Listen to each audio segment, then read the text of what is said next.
సంగారెడ్డి జిల్లా కేంద్రంలోని మత్స్యకార భవనంలో ప్రపంచ మత్స్యకారుల దినోత్సవం పురస్కరించుకొని మత్స్యశాఖ ఆధ్వర్యంలో భీష్మ పితామహునికి ప్రత్యేక పూజలు నిర్వహించి ప్రపంచ మత్స్యకారుల దినోత్సవం ఘనంగా నిర్వహించుకున్నారు. కార్యక్రమంలో మత్స్యశాఖ అధ్యక్షులు మిర్దొడ్డి నాగేష్, ప్రధాన కార్యదర్శి కూన చిదంబర సాయి, ఉపాధ్యక్షులు గుర్రం నరసింహారాజు, గంగపుత్ర అధ్యక్షులు కూన సత్తయ్య, కార్యదర్శి మిర్దొడ్డి నాగేష్, భీష్మ యూత్ అధ్యక్షులు గాన నరేష్ మరియు కూన వేణుగోపాలకృష్ణ తదితరులు పాల్గొన్నారు.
जय गंगापुत्र, जय गंगापुत्र, मत्स्यकारों नहीं कहता, मत्स्यकारों नहीं कहता।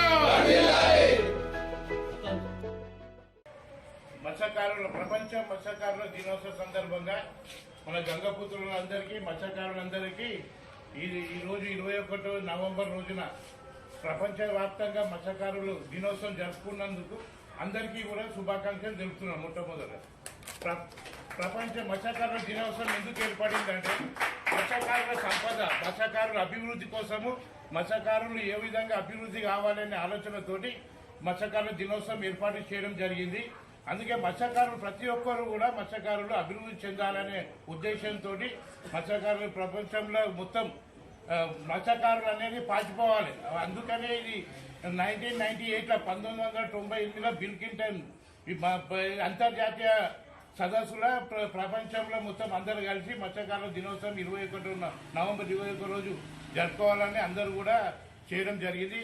అదే విధంగా మన వాళ్ళు మత్స్యకారులు అందరూ కూడా అభివృద్ధి చెందాలి. మన తెలంగాణలో కూడా మన మత్స్యకారులు అభివృద్ధి కావాలని అందరూ చెప్తున్నారు. రాజకీయ నాయకులు కానీ అధికారులు కానీ ప్రతి ఒక్కరు కూడా చెప్తున్నారు. కానీ మత్స్యకారులు ఎవరు కూడా అభివృద్ధి చెందుతలేరు. ఇప్పుడు చేప పిల్లలు కూడా ఉచితంగా ఇస్తున్నట్టు ఇప్పుడు 50% ఉచితంగా ఇస్తున్నారు. ఈ గతంలో కూడా 100% ఇస్తున్నారు. కానీ అది నాసి రకం ఉండే. ఈ ప్రభుత్వం వచ్చిన తర్వాత ఇప్పుడు 50% వచ్చింది. వాళ్ళని అడిగితే ఏమంటున్నారంటే గత సంవత్సరంలో గత పాలకులు మొత్తం ఈ అన్ని చేప పిల్లలకు సంబంధించిన అన్ని కూడా ప్రభుత్వంలో మొత్తం పైసలు లేకుండా అయినాయి. కాబట్టి ఇప్పుడు 50% ఇస్తున్నారు అంటారు. మత్స్యకారులు జీవనోపాధి ఉండాలంటే కల్చర్ పెరగాలి. కల్చర్ అనేది ఇప్పుడు మత్స్యకారులకు ఒకటే చెరువులు ఒకటే ఉన్నాయి. చెరువులు కుంటల మీద దాని మీదే బతుకుతున్నారు ప్రతి ఒక్కరు. దాన్ని ఇంకా అభివృద్ధి చెందాలంటే ఇప్పుడు ఆక్వాకల్చర్ ఉంది. ఆక్వాకల్చర్, కేజ్ కల్చర్ ఇటువంటి ప్రతి సంఘంలో ప్రతి ఊళ్ళలో కానీ ప్రతి మత్స్యకారునికి ఉపయోగపడితే అందరూ కూడా మంచిగా ఉంటుందని నేను కోరుతున్నా. అదేవిధంగా దీన్ని ముగించుకుంటూ మన కూన వేణు గారు కూడా 2 విషయాలు మాట్లాడాలని కోరుతున్నాను. మత్స్యకారుల దినోత్సవానికి సంగారెడ్డినటువంటి మత్స్యకారులు, మత్స్య పారిశ్రామిక సహకార సంఘం సభ్యులు అందరూ కూడా ఈ కార్యక్రమాన్ని విచ్చేసిన మీ అందరూ కూడా నేను హృదయపూర్వకమైనటువంటి ధన్యవాదాలు తెలియజేసుకుంటున్నాను. ఈరోజు అంతర్జాతీయ మత్స్యకారుల దినోత్సవం. సంఘాడినటువంటి మత్స్యకారులందరూ కూడా ఎంతో ఉత్సాహంగా, ఆనందంగా, కుటుంబ సమేతంగా ఈరోజు ప్రపంచవ్యాప్తంగా ఉన్నటువంటి మత్స్యకారులకు సంబంధించినటువంటి దాని మీద మంచి చెడు మాట్లాడుకునేటువంటి ఒక అద్భుతమైనటువంటి ఈ కార్యక్రమానికి అధ్యక్షత వహిస్తున్నటువంటి మా నగేష్ గారికి నేను హృదయపూర్వకమైన ధన్యవాదాలు. సంఘం అధ్యక్షులైనటువంటి మా సత్యసారి గారికి, అదేవిధంగా మా కృష్ణ మామకు, దశరథ్ రాజు గారికి, సత్యనకు, అదేవిధంగా మా కొండలనకు, సంతుకు, మా సునీల్కు, అదేవిధంగా మా సీన్బాబుకు, దత్తుకు, అందరూ కూడా ప్రతి ఒక్కరు కూడా పేరు పేరున ధన్యవాదాలు తెలియజేసుకుంటున్నాను. ఈరోజు మత్స్యకారుల యొక్క జీవితం ఎట్లుందంటే, వాస్తవ పరిస్థితి ఎట్లుందంటే, నీళ్ళకి వెళ్ళి చేపను తీసేస్తే ఏ రకంగా ఉన్నదో మన జీవితాలు కూడా ఆ రకంగా అయిపోయిన పరిస్థితి.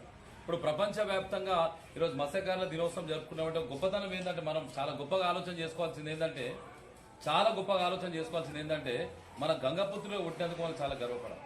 ఎందుకంటే సముద్రాలు ఎక్కడున్నాయో, చెరువులు ఎక్కడున్నాయో, మన కులస్తులు, మన యొక్క బీజం ఉండేటువంటిది ప్రపంచ వ్యాప్తంగా ఈరోజు 200 దేశాల్లో కూడా మత్స్యకారులు అంటే నిజంగా మత్స్యకారుల యొక్క గొప్పతనం ప్రపంచ స్థాయిలో ఉందనేటువంటి విషయాన్ని కూడా మీ అందరూ కూడా మరొకసారి తెలియజేసుకుంటాను యొక్క వారసులం, భీష్ముని యొక్క వారసులం, భీష్ముని యొక్క చరిత్ర మనకందరూ కూడా తెలుసు. కానీ దానికంటే ముందు కూడా వేదవ్యాసుడు, దీని గురించి మనం ఖచ్చితంగా తెలుసుకోవాలి. వేదవ్యాసుడు మహాభారతానికి సంబంధించినటువంటిది లిఖించింది. దాంతో పాటు 4 వేదాలు రచించిన ఆయన, సామవేదం, ఋగ్వేదం, యజర్ణ వేదం అనేటువంటిది 4 వేదాలు కూడా ఆయన రచించినటువంటి చరిత్ర. అది కూడా మన గంగపుత్రులకు సంబంధించినటువంటి చరిత్ర అనే విషయాన్ని కూడా చాలా మంది తెలియదు.